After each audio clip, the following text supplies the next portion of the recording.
Alabama got the hoops seasons kicked off, or tipped off, I guess I should say, with a big win.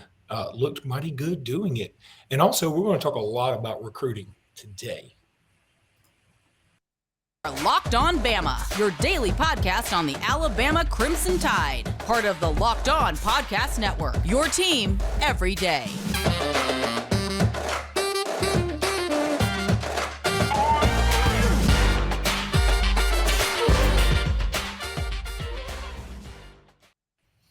Hey, everybody, and welcome back into Locked On Bama. Luke Robinson, that's me. Jimmy Stein, that's him. Jimmy, how are you today? Good. Still a little down over that LSU thing. Yeah. Are we still talking? Why do you want to bring up old stuff?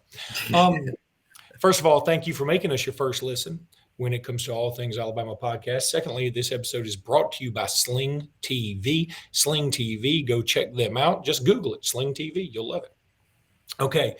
Jimmy, let's start off with some basketball talk. Last night, Alabama gets a very nice win over Longwood. I mean, a 21-point victory at home. I thought the crowd was pretty nice. It wasn't, hanging from the rafters, but it was a nice crowd. Lots to be happy about. Number one, 67 rebounds. Look, the one thing that stood out to me watching this team, and it stood out to me when I watched them scrimmage several weeks ago, we're just so long. I mean, even our tall guys have abnormally long arms. Brandon Miller's got 6 elbows. I mean, he's a transformer. It's unbelievable. Now, there's some things to work on. I don't want to harp on them too terribly much because ball handling still a bit of an issue, but that's to be expected with a very young team, and we had a lot of youngsters playing. 3 of 28 from beyond the arc, that's a problem. Now, so the last 2 games, we've shot less than 10% or right at 10%, being this game and then the exhibition game in Foster Auditorium. And, I would love to say 3 of 28 is going to be the anomaly, but we've only got 1 game.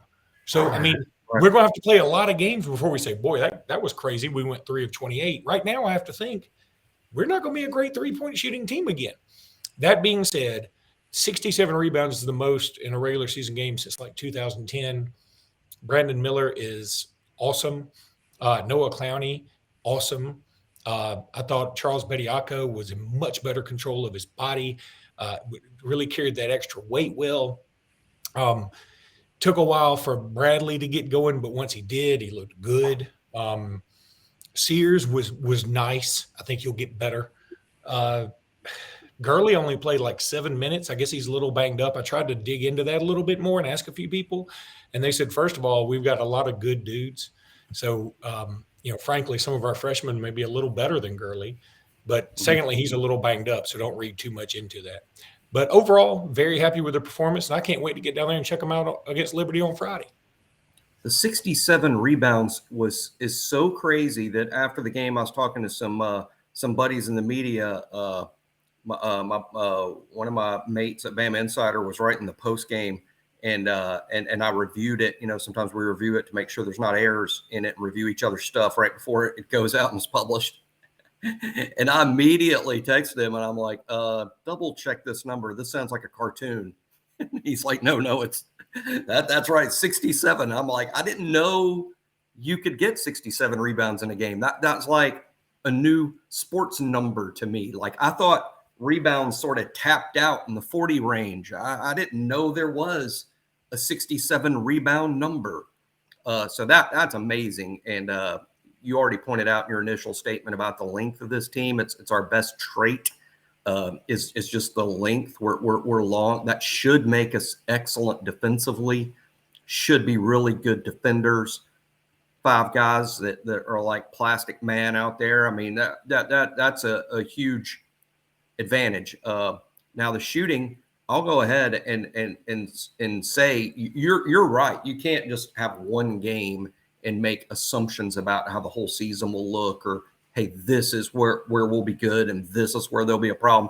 That's sort of foolhardy. But on the other hand, I don't think this will be a fantastic shooting team. Hopefully 3 of 28 is sort of like as bad as it's going to look. But I'll be surprised, Luke, if this proves to be a good shooting team. But you don't have to be great if you make up for it in other areas. Like, for instance, if you get 67 rebounds, it really doesn't matter. But need to shoot better to beat games, and I think that they will shoot better as the season progresses, but it's not going to be a strength. I think that's partly due to, I mean, look at the length. I mean, that means, hey, with everybody being so long, that means some of these long guys have to be great shooters. And that's a combination you generally only find in the NBA, but Burnett is a better shooter than he showed last night. My understanding is he can be really streaky. He'll miss a few for a week and then he'll make everything for a week. We might see that out of him. The point guards probably aren't scorers until Javon Quinterly gets there. I don't think Sears or Bradley will be big scorers and guys that just clear out and let the point guard shoot. I don't think they're that kind of player. Brandon Miller is a really good shooter for his size and for being a guy big enough to play the 4 or the 5 spot. He's an excellent shooter, but is he the classic NBA 2 guard? No, but he'll be good. Miles hasn't been a super dependable shooter. Welch didn't play last night. Rylan Griffin, I think, has a chance maybe to be the most dependable shooter on the offense, and he's a true freshman. So probably not going to be a great shooting team. They're going to have to make up for it in other areas, and they certainly did last night. Longwood is a good team. Don't be fooled by the name. Don't be fooled by Alabama's easy 21-point win. Longwood's going to be a real contender to win their conference and play in the NCAA tournament again. So that win might mean a little something come March, which is nice. Yeah, I think it will. And boy, how did I miss Rylan Griffin? I mean, man, I thought he was awesome. And really, he's going to end up being a crowd favorite. Let me tell you something. I retweeted this, the post-game interview with Brandon Miller and Rylan Griffin. And they're such likable kids. I mean, and Miller is already answering questions like he's a seasoned veteran in the NBA. I mean, you can tell just by the way he answers questions, he's going to be a dude, man, at the next level. He's just a dude. He was so smooth, I thought, last night. He missed a bunch of threes. He missed some other things he's normally going to begin to make. I thought Nick Pringle played pretty well. He's a sort of a get after it guy. Burnett, you're right. If you were expecting him to come out and light the world on fire, you were sorely disappointed. But I hear the same thing, that he is streaky, and I suspect that he will get a lot better as the year goes on. And you got to remember, I mean, he's coming back from a pretty big injury, so he's got to get his game legs under him. And I think once he does that, he's going to be a problem. And let's not forget, while I'm complaining a little bit about shooting three-pointers, while I'm complaining a tiny bit about ball handling, I mean, there was also some passing issues. And when I say ball handling, I'm not saying necessarily just dribbling. I'm also saying pass awareness, or awareness of the receiver of your pass. I don't know what else I'm supposed to say about that. But when Quinterly comes back, that's going to help a lot. Yeah, that's going to help a lot. Right. Because he's a really good ball handler, he's a good passer, and he's a good three-point shooter. So I feel like when Quinterly gets out there, it's going to help a lot. The number of minutes played by the freshman was crazy. I mean, and Oates is already coaching like it's the middle of the SEC season. I mean, he was on the officials.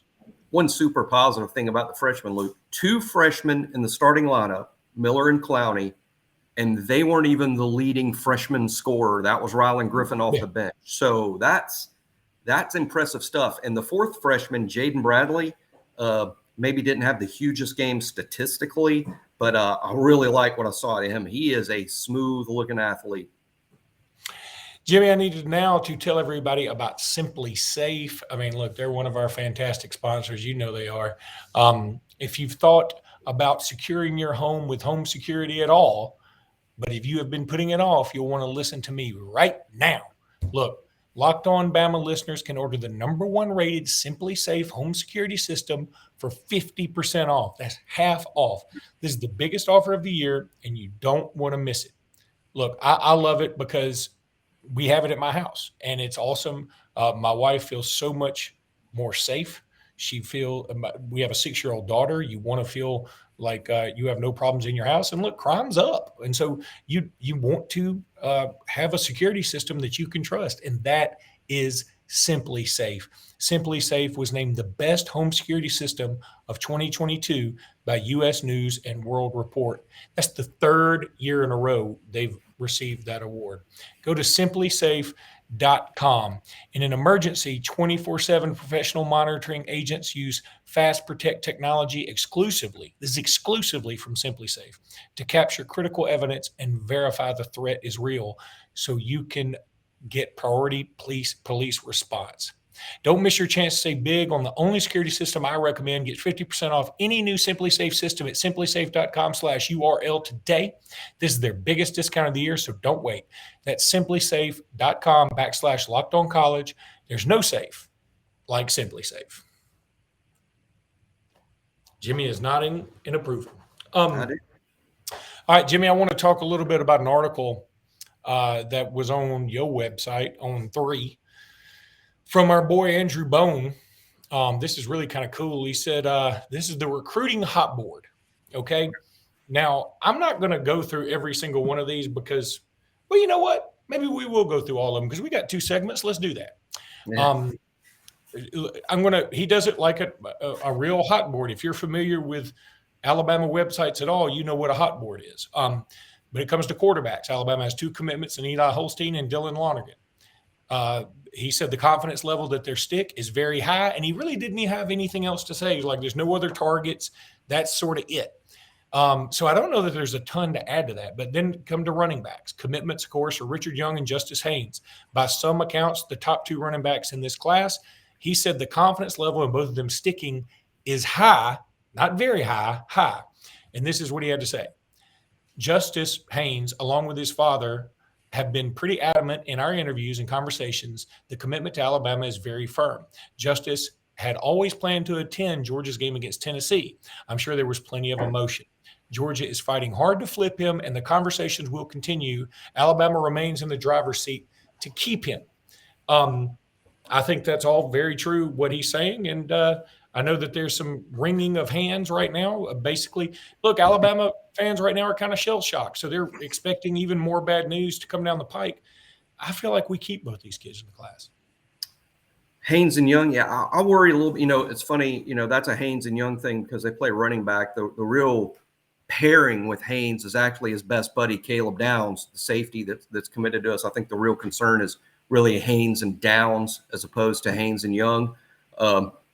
Haynes, obviously they grew up in an area that is infested with Georgia fans, and they get a lot of pressure and push, to go to Georgia. And they were at the game this weekend.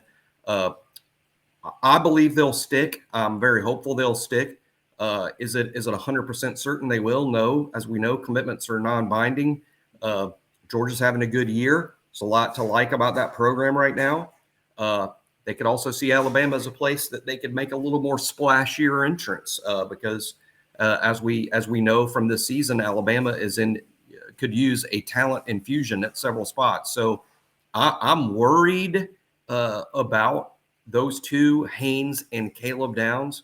I'm worried, but I worry more than most. And I happen to know that the way football works, the way the coaching staff works with recruiting, they're worried too because they worry about all of it. They worry about Eli Holstein. I mean, that's their job to worry about it. They recruit these kids up until the day they sign. So they don't just sit back and go, we got him. That one's over. That is not how that works. So I think Alabama fans should have concern about Haynes and Caleb Downs. It's legitimate concern, but honestly, I believe that they're both sticking with Alabama as of today. I really believe that. Mute. Yeah, I am muted. Sorry, everybody. Jeez, I keep trying. I'm so bad at this. Anyway, so I'm going to group receivers and tight ends in the same bunch here. And so, Gotcha. because the confidence level that they stick, according to Andrew Moan, is very high for all of them.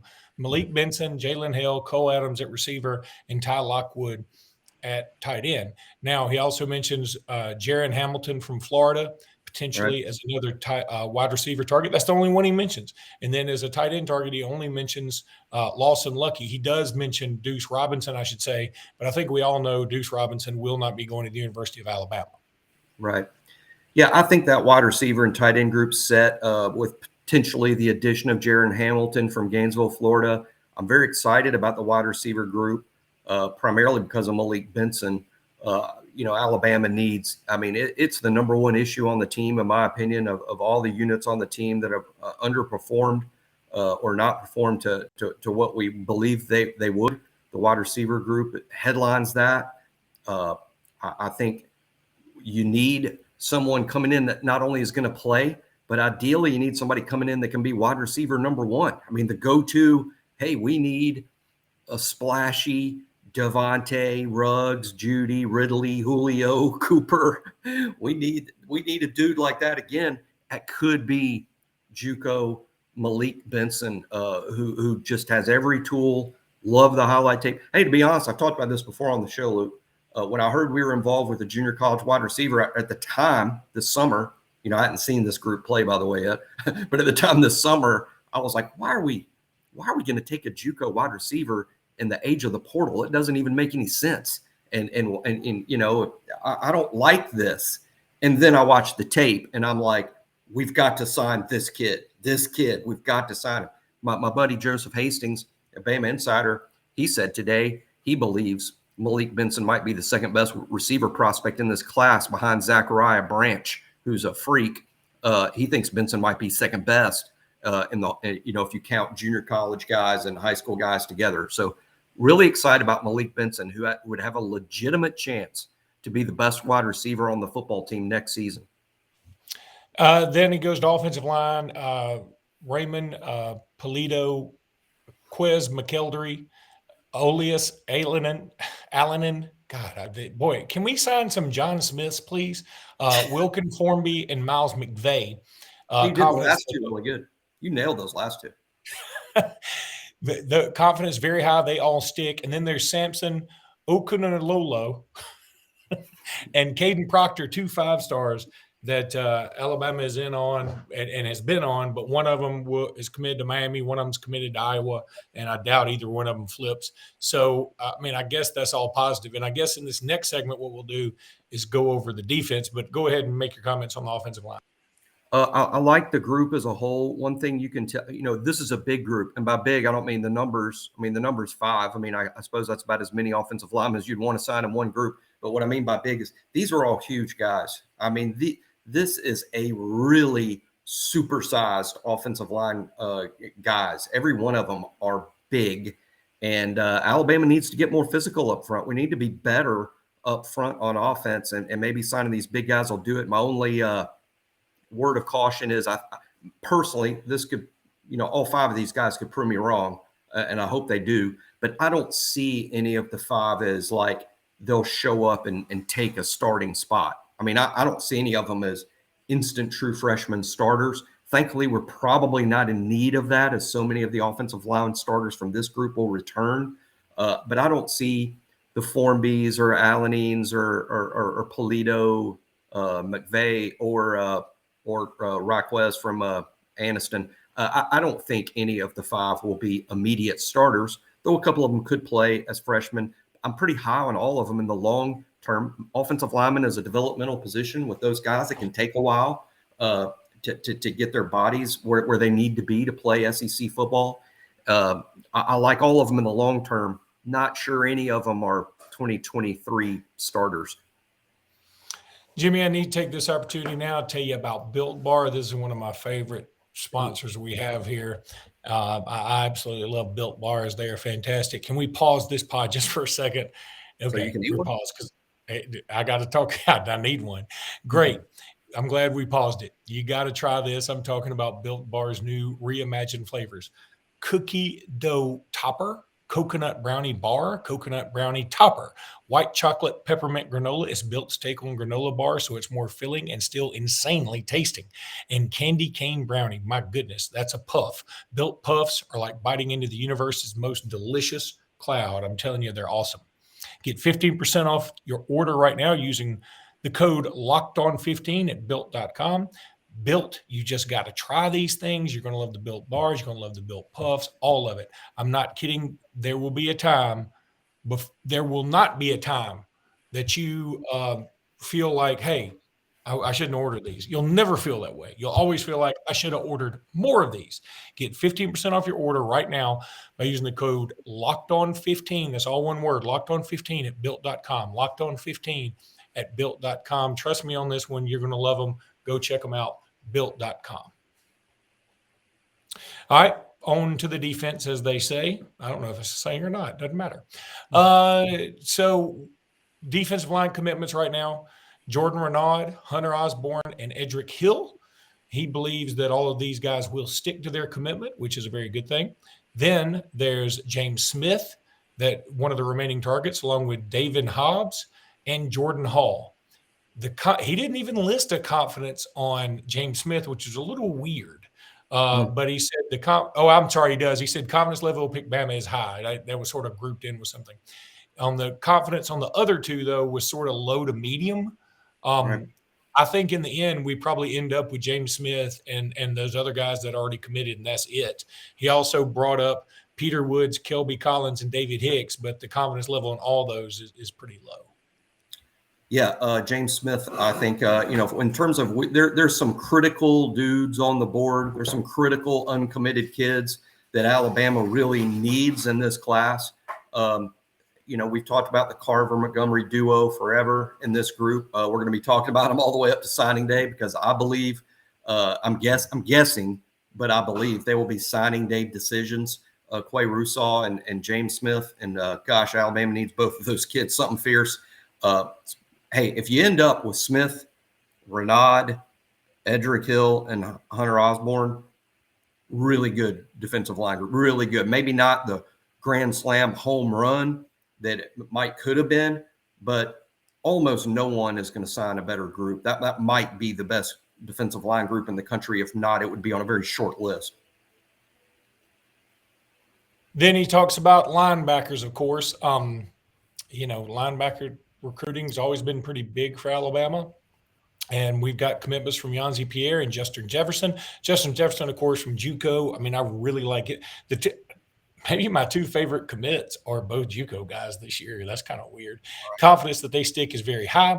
The remaining targets are Keon Keeley. We've talked about him a gazillion times on this very podcast. Quay Russaw, Arian Carter. And those three have either very high or high confidence in terms of committing to Alabama eventually. Then there's Suntarine Perkins, who's committed to Ole Miss. I mean, Alabama's been playing footsie with him for a while now. In the end, I just don't feel like he comes to Alabama. I think he sticks with Ole Miss unless Lane Kiffin leaves Ole Miss. What do you think, Jimmy? I think this group is also, it's sort of like James Smith. It's like, I like Alabama's chances a lot with Russaw, with Arian Carter, especially. I mean, I think Arian Carter, that you can feel good about that one for sure. Keon Keeley, I'm nervous just because he's so good. I mean, Keon Keeley draws comparisons to Will Anderson. I mean, that's how good Keon is. They're so good, you have to be nervous because, wow, these are true difference makers. But I do like Alabama's odds with Keeley, with Arian Carter, with Quay Russaw, and the guys that are already committed are going to stick. Justin Jefferson's latest film from junior college is unbelievable. What an athlete. And Arian Carter is definitely one of my favorites in the whole class. Went from a running back prospect that was committed to Memphis to one of the hottest linebacker prospects in the whole country. Arian Carter, I like our chances a lot there. Suntarine Perkins, you'd be crazy at this point to depend on him flipping to Alabama. So I don't depend on it. Could it happen? It could definitely happen. He's very similar athletically to Arian Carter, by the way. I mean, I'm not saying that Alabama took Arian Carter because, hey, you might not get Perkins. I think you take Carter You take Carter, period. I mean, that guy's so freaking good, it's nuts. So you take Carter, period. I'm just saying, for those maybe disappointed if Perkins sticks with Ole Miss, I mean, Carter is the same position. He's the same kind of kid. He's probably even more athletic, bigger, stronger, definitely a pure linebacker. So, we'd survive if Perkins stays committed to Ole Miss if you land Carter. And again, already talked about Russaw with James Smith. Then, of course, there's defensive backs. And this is probably the best group that we have on the commitment list right now. I would say Caleb Downs, Jaleel Hurley, Tony Mitchell, and Bray Hubbard. Hubbard is very underrated to me. The confidence level they stick is high, not very high, but high.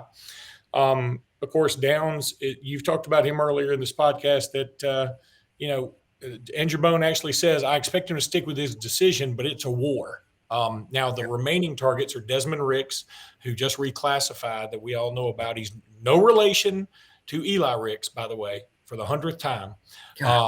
I've been ripped on Twitter for not knowing that they're brothers. A couple of people like, you're a recruiting expert and you don't know that they're brothers. I'm like, first of all, I just know that they're not. For one's from Virginia and the other one's from California, for one thing, just that. Which doesn't 100% mean anything, but I think, they both went to IMG and their last name's Ricks and they play the same position. I get the assumption. I get it. But if they were brothers, literally in every article written about Desmond Ricks, it would talk about whether playing at his brother's school or with his brother is a thing. And that's never mentioned in any article. That is so true. Okay, so Desmond Ricks, that's brought up. His confidence is low to medium. Then there's Damari Brown. He's got us in his Final Four along with Florida State, Miami, and Clemson. It's sort of a medium confidence level. Tyler Scott, same thing. He's sort of shot up recruiting boards, also medium. And Malik Muhammad, who's committed to Texas. He may not end up going to Texas. I don't think he's going to end up going to Alabama. I bet he ends up sticking with Texas after all said and done. But those are the guys that he talks about in this particular article. And I thought it was a great summation. It really is. And the DB group is awesome. It's the best group. I would just say to people, I am so sky high on Downs, Mitchell, Hurley, and Bray Hubbard, all four. I'm so sky high.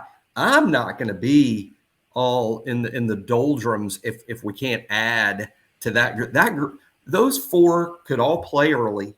They could all be good early. Having four impactful guys is better than signing 8 or 7. I'm just saying I like all four of these guys so much. I'm not losing sleep over possibly not adding another name. All right, that's going to do it for this podcast. Thanks again, everybody, for tuning in. We appreciate you guys a ton. Thanks for all the views lately, man. I'll tell you something again.